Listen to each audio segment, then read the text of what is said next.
Creo que ya. No, Ajá. Entonces, lo primero que vamos a ver es fiebre, ¿verdad? fiebre. La fiebre podría considerarse un síntoma, un signo o un síndrome. ¿Saben qué es un síndrome? ¿Saben qué es un síndrome? No vendría mal repasarlo. ¿Qué es un síndrome, profe? Un síndrome, eso deberían de haberse lo explicado en medicina general, pero después se lo explico. Profe, no nos Un explican nada. síndrome, un síndrome es un conjunto de signos y síntomas que forman parte de una enfermedad. Por ejemplo, existe el síndrome febril, síndrome diarreico, síndrome emético, síndrome hemorragiparo. Hay un montón de... Sí, creo que no se escucha. Sí se escucha. ¿Me escuchan? Sí. Sí, Ah, sí se escucha. Ajá. Ajá, entonces, por ejemplo, cada síndrome es un conjunto de signos y síntomas que puede englobar una enfermedad, ¿ok? Normalmente, o que engloba una entidad patológica, es decir, una enfermedad o una patología que a su vez tiene subdivisiones de patología. Por ejemplo, el síndrome hemorragiparo es una entidad patológica. ¿Por qué? Porque puede involucrar o puede ser producido por una púrpura trombocitopénica, una púrpura trombótica idiopática, una plaquetopenia, para de contar. ¿Ok? Ajá. Entonces, la fiebre puede ser un signo. ¿Por qué? Porque nosotros podemos evaluarlo. O sea, nosotros como médicos podemos evaluarlo o cuantificarlo. Y puede ser un síntoma porque las personas pueden llegar a referirle a ustedes que presentan un aumento de la temperatura. ¿Okay? Entonces puede ser un signo o puede ser un síntoma, o ambos. Y a su vez se considera un síndrome. ¿Por qué? Porque la fiebre normalmente cursa con otros síntomas y signos. ¿Ok? Por eso es que se llama más síndrome febril que fiebre. ¿Me estoy explicando? Sí. Sí, bastante bien. Sí. Entonces, fíjense. ¿Qué es lo que vamos a estudiar de toda enfermedad? Primero, ¿qué es? ¿Verdad? ¿Qué es la fiebre? A ver cómo estoy con esto. ¿Qué es la fiebre? Vamos a por ahí. Es Victoria. Victoria, por favor. Ay, lo que. Ajá. La fiebre se puede definir, la fiebre se puede definir como el aumento de la temperatura por encima de 38.5 grados centígrados. ¿Ok?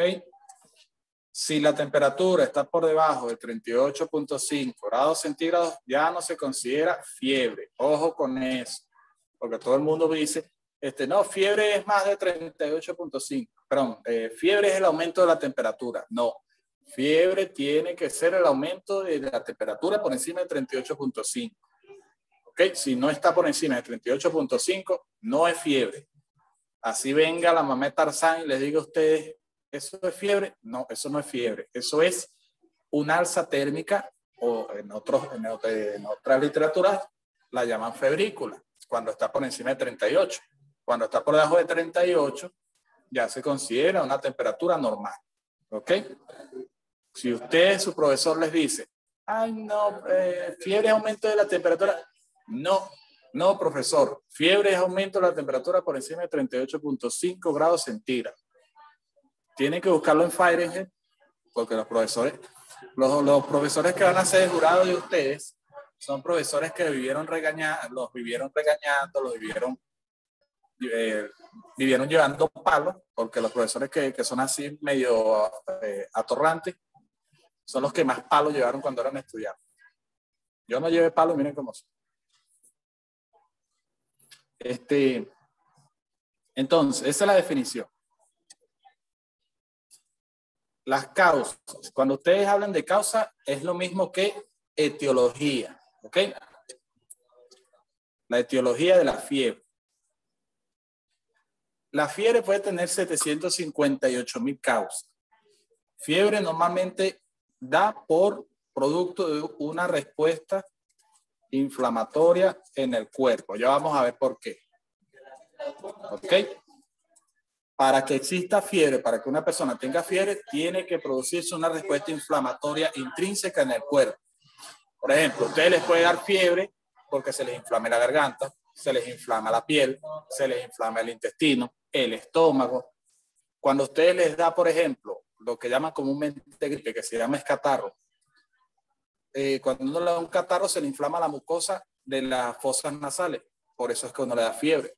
Si uno le da una amigdalitis, se inflama las amígdalas, por eso es que uno le da fiebre. Si uno le da una otitis, se inflama la membrana timpánica y por eso es que uno le da fiebre. ¿Ves? Siempre para que se produzca la fiebre tiene que existir un proceso inflamatorio dentro del cuerpo. ¿Ok? Entonces, ¿cuál es la causa de la fiebre? Todo elemento que produce o toda patología que sea capaz de producir una respuesta inflamatoria, que es lo mismo que una respuesta inmunológica dentro del cuerpo. ¿Okay? Es lo mismo que, por ejemplo, cuando ustedes le ponen una vacuna. Cuando ustedes le ponen una vacuna, vamos a suponer, le pusieron la vacuna del COVID hoy en la mañana, como a mí, y en la tarde les da fiebre. ¿Por qué? Porque al colocarles la vacuna, se activa una respuesta inmunológica dentro de su cuerpo para producir anticuerpos, para que el cuerpo, una vez que tenga esos anticuerpos protejan, o sea, lo protejan a uno contra el virus que está produciendo la infección, que en este caso es el COVID, ¿verdad? Entonces, al generarse o para generarse esos anticuerpos, tiene que generarse una respuesta inmunológica o respuesta inflamatoria dentro del cuerpo. ¿Me explico? Por esa razón es que uno le da fiebre, porque durante la respuesta inflamatoria uno genera pirógenos exógenos. Ya lo vamos a ver. ¿Ok? ¿Me entienden? Sí, perfecto. Perfectamente. Sí, sí, profe, sí. Ajá, entonces, ¿cuáles pueden ser las causas de fiebre? Ahí ustedes pueden abrir el abanico y decir miles, rinitis, catarro, amigdalitis, faringitis, vacunaciones, celulitis, infección de piel y partes blandas. Hay muchos profesores que piensan que la fiebre la dan nada más las infecciones, cosa que no es así. Repito, una persona que presente una respuesta inmunológica o respuesta inflamatoria dentro de su cuerpo, puede presentar fiebre, no necesariamente tiene que tener una infección. Por supuesto, de las patologías más frecuentes que causan fiebre o incluimos las patologías infecciosas, ¿ok? Pero puede producirle fiebre simplemente una vacuna, puede producirle fiebre simplemente Una insolación una podría ser. insolación, a eso iba, una insolación. ¿Por qué la insolación? Porque cuando uno se expone mucho tiempo a los rayos ultravioletas, se lesiona la capa, se produce una quemadura de primer grado en la cual se produce la lesión de la capa epidérmica de la piel. Y al producirse esa lesión, se produce la fiebre. ¿Me explico? ¿Ven? Que siempre tiene que haber una respuesta inflamatoria. Entonces, normalmente la fiebre está relacionada con procesos infecciosos, pero puede ser producida por otra causa. ¿Ok? Ojo con eso porque los profesores siempre, ¿tiene que haber una infección? No, tiene que haber una respuesta inmunológica en el cuerpo. ¿Ok? Entonces, ahí yo les puse algunas causas, pero son muchísimas. Por eso es que es un síndrome, porque es una entidad patológica. Puede ser causado por millones de patologías. La fiebre es un síntoma o un signo muy común. ¿Ok? Muy común en el cuerpo. Ajá. Ya dije las causas. ¿Qué más? Clasificación o tipos. Clasificación. Ajá, muy importante. Epa, porque esto no escribe. Ajá, clasificación. Esto yo se los voy a decir y ustedes lo van a buscar. ¿Vieron? Esto es importante que se acuerden de esto. Fiebre, la fiebre puede ser fiebre. En primer lugar, se puede clasificar en base a su causa. Puede ser primaria, cuando la causa no es evidente o no se sabe la causa de la fiebre. ¿Okay? Eso es una fiebre idiopática. Idiopática o primaria. ¿Ok? Y la secundaria es la fiebre donde se sabe la causa. ¿Ok? O donde el paciente presenta una causa evidente de fiebre. Ah, bueno, mira, el paciente presenta fiebre porque tiene una rinitis. Ah, es una fiebre secundaria a una rinitis. Ah, pero el paciente tiene fiebre y no sabemos de qué es la fiebre. Ah, ok, entonces es una fiebre primaria o idiopática y no sabemos hasta ahora por qué producía la fiebre. Hay que hacerle unos estudios de laboratorio y una serie de exámenes para evaluar de dónde viene la fiebre. ¿Okay? Eso es en base a la causa. Y según las características de la fiebre, aquí viene la más importante, característica. Aquí viene la más importante, la fiebre puede ser intermitente, recurrente, remitente, intermitente, recurrente, remitente, continua.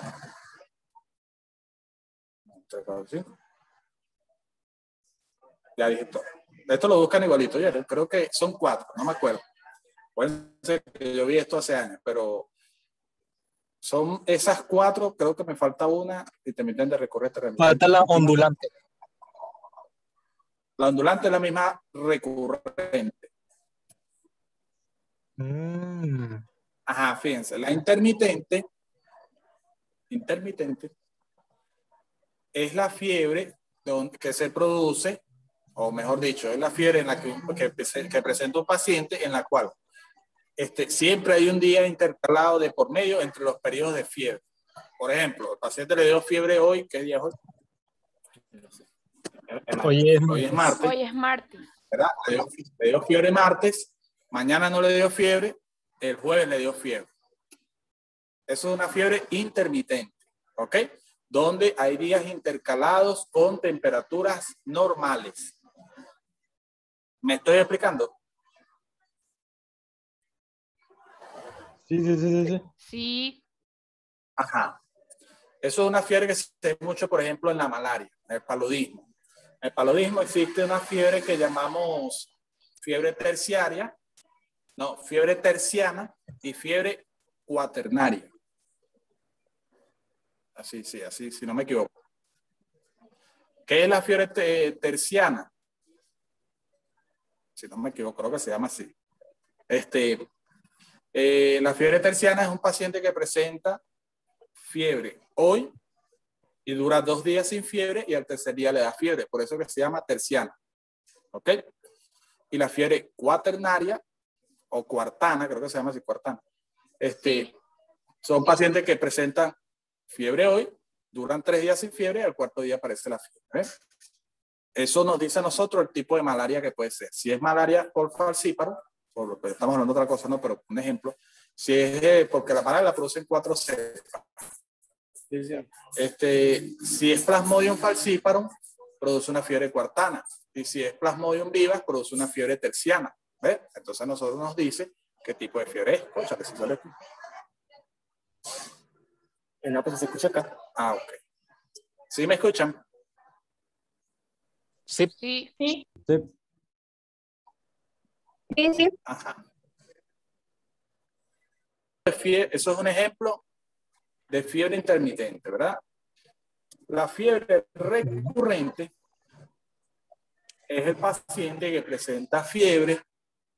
Eso es lo que llaman fiebre ondulante, que es la fiebre, el paciente que presenta un aumento de la temperatura, luego la temperatura llega a su estado normal y luego vuelve a ascender a estado de fiebre en el mismo día, ¿ok? O sea, un día eso del paciente, típica fiebre de dengue, que el paciente le dio fiebre ahorita a las 3:15 de la tarde. Se tomó una acetaminofén, le bajó la fiebre y le llegó a 37 grados la temperatura. A las 4 horas Vuelve otra vez el paciente a tener 38.5 hasta 39 grados de temperatura. Se vuelve a tomar el acetaminofén y vuelve a bajar otra vez la fiebre y llega a 37. A las 4 Hola, horas ¿no se escucha? otra vez la fiebre. ¿Bien? ¿Me escuchan? ¿Me escuchan? ¿Me escuchan? ¿Me escuchan? Sí, sí, sí. Yo lo escucho. Ajá. Entonces, esa es la fiebre recurrente, típica del dengue, ¿oyeron? Son periodos de fiebre que se intercalan con periodos de temperatura normal durante el día. ¿Me explico? Sí. Ajá. Remitente es el paciente que presenta fiebre con periodos de descenso de la temperatura que no llegan a un estado normal. Es decir, paciente que tiene 40 de temperatura, se toma un acetaminofén, le bajó la temperatura a 38.5 y al ratico otra vez 40. Pues vuelve a tomar la temperatura, desciende la temperatura otra vez y otra vez vuelve a ascender. ¿Me entiendes? Sí, o sea, tiene periodos que la temperatura desciende, pero no llega a una temperatura normal. ¿Ok? Y la fiebre continua es el paciente que tiene fiebre durante todo el día. ¿Ok? Paciente que todo el día presenta fiebre. Esas son las fiebres que presentan los pacientes con cáncer. ¿Ok? Los pacientes con patología maligna normalmente presentan esas fiebres así, todo el día con fiebre. Sobre todo si ha hecho metástasis ya. ¿Me entendieron? Esto es lo más importante de fiebre, ¿oyeron? Sí. Profesor, y en caso de que la fiebre se prolongue, o sea, por días, semanas. Una fiebre continua. Ah, ok. Ajá. ¿Qué viene ahora?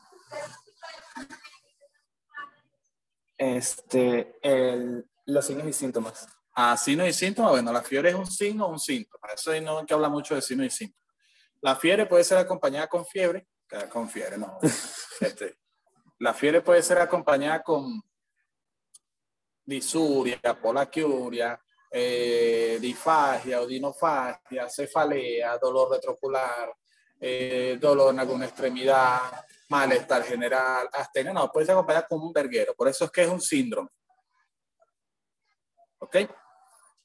Seguimos. ¿Qué viene ahora? El diagnóstico. El diagnóstico. Ojo, muy importante. Cuando siempre decimos lo mismo, cuando un paciente presenta fiebre, hay que abrir el abanico. ¿Ok?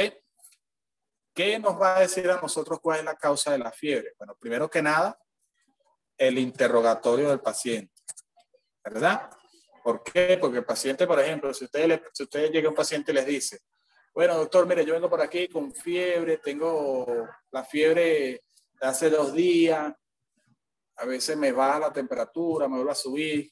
Ah, bueno, tiene fiebre recurrente, más o menos. Ajá. ¿Y le duele la cabeza? Sí, doctor, tengo un dolor de cabeza fuerte, dolor detrás de los ojos, o siento que me duelen los ojos al moverlos. Ah, puede ser un dengue, ¿verdad? Ya con el interrogatorio tenemos el 80% del diagnóstico de la fiebre. Ajá. ¿Qué viene después? El examen físico. ¿Ok? ¿Qué es esto? Pues, bueno.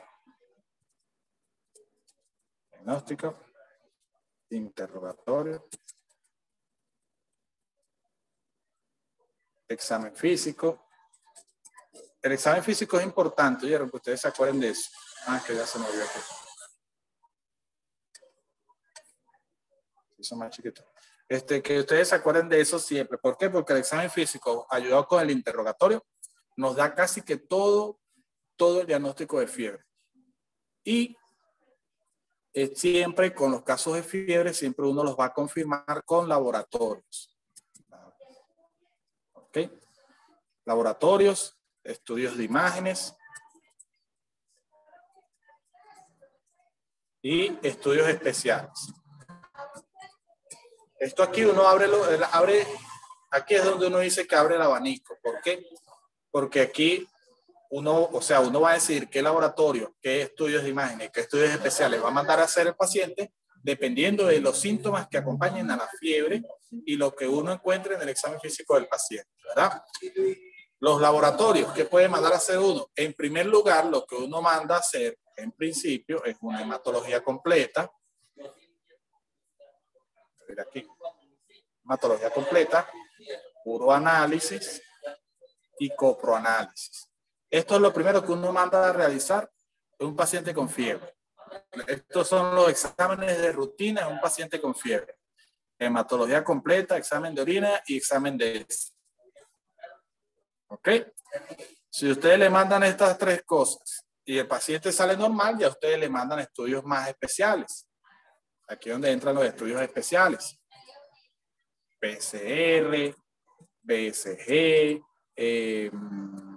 urocultivo, coprocultivo, qué sé yo, bueno, puede ser glicemia, urea, creatinina, ¿ok? Esto va a depender de si el paciente presenta alteraciones o no en la hematología, en el examen de orina, en el examen de heces, ¿ok? Y los estudios de imágenes siempre acompañan a los estudios de rutina. Por ejemplo, radiografías, rayos X de tórax, rayos X de abdomen, y también tenemos de estudio de imágenes estudios más especializados, como por ejemplo ecosonogramas, tomografías, resonancias, ¿ok? Eso va a depender, como les digo, de la clínica que tenga el paciente, del examen físico, y lo que ustedes encuentren en los primeros exámenes de rutina, ¿ok? Lo que uno manda de primero siempre es hematología, examen de orina, examen de heces. Dependiendo de lo que uno encuentra aquí, uno decide si tiene que realizar o no alguno de estos exámenes o alguno de estos exámenes, ¿ok? ¿Me entendieron? Sí, perfecto. Sí, profe, perfecto. Ok. Ajá, a ver, ¿cómo regreso yo al dibujito? Ajá, ¿cómo se produce la fiebre? Bueno, aquí tendríamos que dar una clase de respuesta inflamatoria para que puedan entender. Pero bueno, fíjense, pregunto. Bueno, esto es una pregunta difícil. ¿Dónde se regula la temperatura? En el hipotálamo. En el hipotálamo. ¿Qué parte del hipotálamo? Uy. Hasta ahí llegamos. En los núcleos paraventriculares del hipotálamo. El hipotálamo tiene 13 núcleos. Entonces, la temperatura se regula principalmente en los núcleos paraventriculares. Hay otros que también ayudan, pero los principales son esos. Los cuerpos mamilares, el núcleo preauricular y todo eso, eso ayuda. Pero el principal es ese, los cuerpos paravertebrales.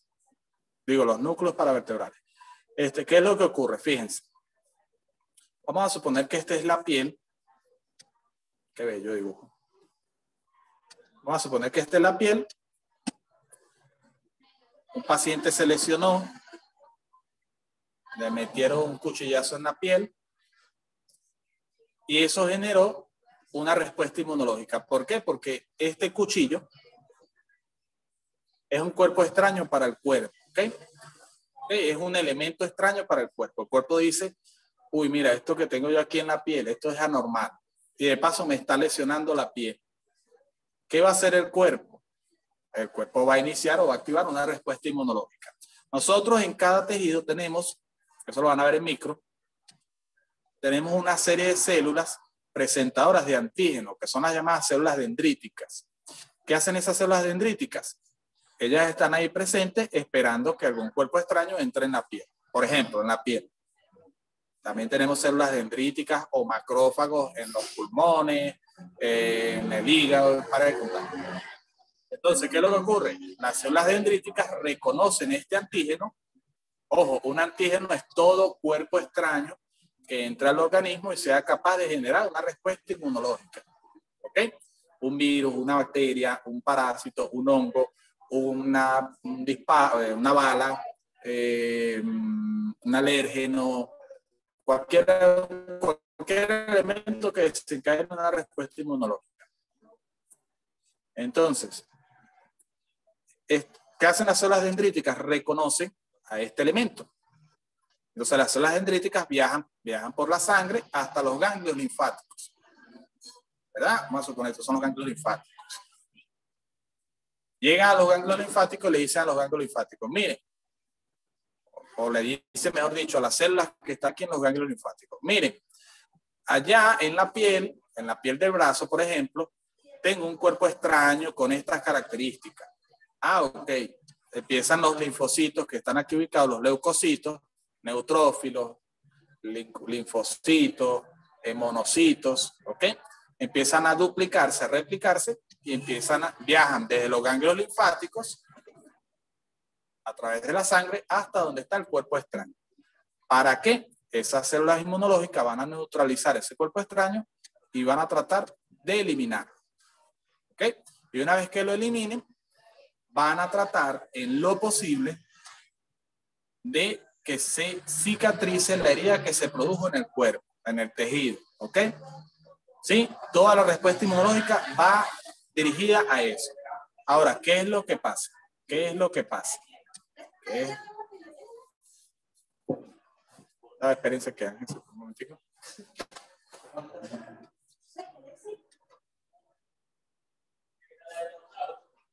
Pausa.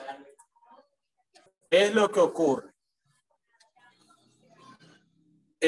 Cuando los linfocitos, por ejemplo, cuando los linfocitos llegan aquí, incluyendo las células dendríticas, ellos van a necesitar, como que dice, llamar refuerzo. O sea, ellos van a necesitar que el ganglio linfático le mande más y más glóbulos blancos.